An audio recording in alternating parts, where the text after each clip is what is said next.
ಈ ದಿನ ಕರ್ನಾಟಕ ರಾಜ್ಯ ದಲಿತ ಸಮಿತಿ ಲಕ್ಷ್ಮೀನಾರಾಯಣ ನಾಗವಾರ ಅವರ ಬಣದಿಂದ ಇವತ್ತು ಬುದ್ಧ ಮತ್ತೆ ಬಸವ ಅಂಬೇಡ್ಕರ್ ಅವರ ಜಯಂತಿ ಅಂಗವಾಗಿ ಪ್ರಜಾಪ್ರಭುತ್ವದಲ್ಲಿ ದಲಿತರ ಸ್ಥಾನಮಾನ ಕುರಿತು ಒಂದು ವಿಚಾರ ಸಂಕಿರಣವನ್ನು ನಾವು ಆಯೋಜನೆ ಮಾಡಿದ್ವಿ. ಇವತ್ತು ಸ್ವತಂತ್ರ ಬಂದು 75 ವರ್ಷಗಳು ಕಳೆದಿದೆ. ಇವತ್ತಿಗೆ ಬಾಬಾ ಸಾಹೇಬ್ ಅಂಬೇಡ್ಕರ್ ಅವರು ಕೊಟ್ಟಂತ ಸಂವಿಧಾನ 75 ವರ್ಷ ತುಂಬಿದೆ. ಅದಕ್ಕೆ ಅವರ ಆಶಯ ಏನಿತ್ತು, ಸಂವಿಧಾನದ ಆಶಯ ಏನಿತ್ತು, ಅದು ಇವತ್ತಂಕೂ ಕೂಡ ನೆರವೇರಿಲ್ಲ. ನಮ್ಮನ್ನು ಆಳ್ತಕ್ಕಂಥ ಯಾವುದೇ ಸರ್ಕಾರಗಳು ದಲಿತರನ್ನ ಮೂಲೆಗಿಟ್ಟು ನಮ್ಮಿಂದ ಮತವನ್ನ ಪಡೆದು ನಮ್ಮನ್ನ ಇನ್ನೂ ಕೂಡ ಮೂಲೆಯಲ್ಲಿ ಇರ್ತಕ್ಕಂಥ ಕೆಲಸವನ್ನ ಎಲ್ಲಾ ಸರ್ಕಾರಗಳು ಕೂಡ ಮಾಡ್ತಾ ಇದ್ದಾವೆ. ಹಾಗಾಗಿ ಈ 75 ವರ್ಷ ಸಂವಿಧಾನ ಬಂದು 75 ವರ್ಷ ಕಳೆದ್ರೂ ಕೂಡ ನಮ್ಮ ದಲಿತರ ಸ್ಥಿತಿಗತಿ ಏನಿದೆ ಅಂತ ಹೇಳಿ ನಾವು ಅದನ್ನ ವಿಚಾರಣೆ ಮಾಡಿ ಜನರಿಗೆ ಮುಟ್ಟಿಸ್ಬೇಕು ಅಂತೇಳಿ ಇವತ್ತು ಆ ವಿಚಾರವಾಗಿ ಒಂದು ಸಂಕೀರ್ಣವನ್ನ ಆಯೋಜನೆ ಮಾಡಿದ್ವಿ. ಇವತ್ತು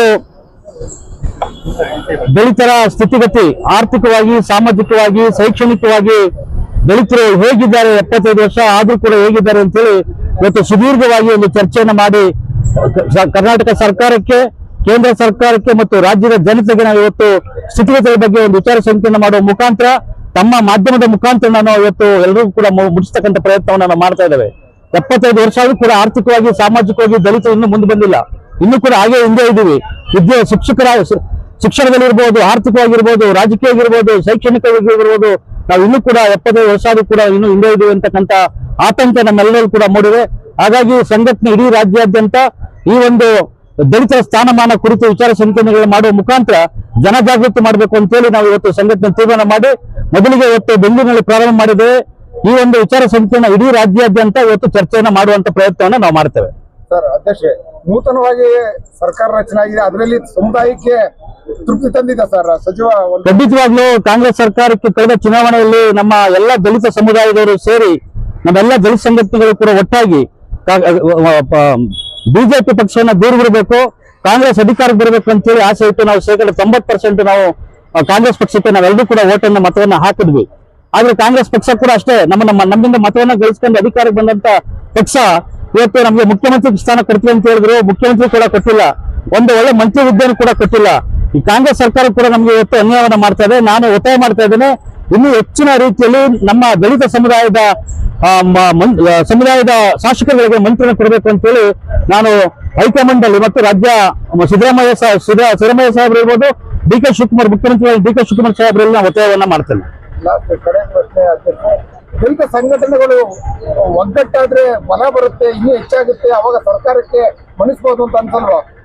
ಖಂಡಿತವಾಗ್ಲೂ ನಾವು ಆ ಒಂದು ದಿಕ್ಕಿನಲ್ಲಿ ನಾವೆಲ್ಲರೂ ಕೂಡ ಚರ್ಚೆಯನ್ನು ಮಾಡ್ತಾ ಇದ್ದೇವೆ. ಎಲ್ಲ ಸಂಘಟನೆಗಳಿಗೂ ಒಟ್ಟಾಗಿ ಒಂದು ಶಕ್ತಿಯಾಗಿ ರಾಜ್ಯದಲ್ಲಿ ಹೊರಹೊಮ್ಮಬೇಕು, ಆವಾಗ ಮಾತ್ರ ಸಾಧ್ಯ ಆಗುತ್ತೆ ಈ ಒಂದು ಸರ್ಕಾರಗಳನ್ನ ಎದುರಿಸಲಿಕ್ಕೆ ಅಂತೇಳಿ ನಾವೆಲ್ಲರೂ ಕೂಡ ಒಟ್ಟಾಗಿ ಸೇರ್ಬೇಕು ಅನ್ನೋ ಮಾತುಕತೆಗಳು ನಡೀತಾ ಇದೆ. ನಾವೆಲ್ಲ ಸಂಘಟನೆಗಳು ಒಟ್ಟಾಗಿ ಮುಂದಿನ ದಿನಗಳಲ್ಲಿ ಒಂದು ವೇದಿಕೆಗೆ ಬಂದು ಒಂದು ಹೋರಾಟವನ್ನ ದೊಡ್ಡ ಪ್ರಮಾಣದಲ್ಲಿ ಮಾಡ್ತಕ್ಕಂಥ ಪ್ರಯತ್ನವನ್ನ ನಾವು ಮಾಡ್ತೇವೆ. ಸರ್, ಒಟ್ಟಾರೆ ಕಡೆಯದಾಗಿ ಇವತ್ತಿನ ಅಂತಿಮ ತೀರ್ಮಾನ ಯಾವ ರೀತಿ ಕೈಗೊಂಡ್ರೆ ಅದ್ರ ಬಗ್ಗೆ ಹೇಳಿ ಸರ್.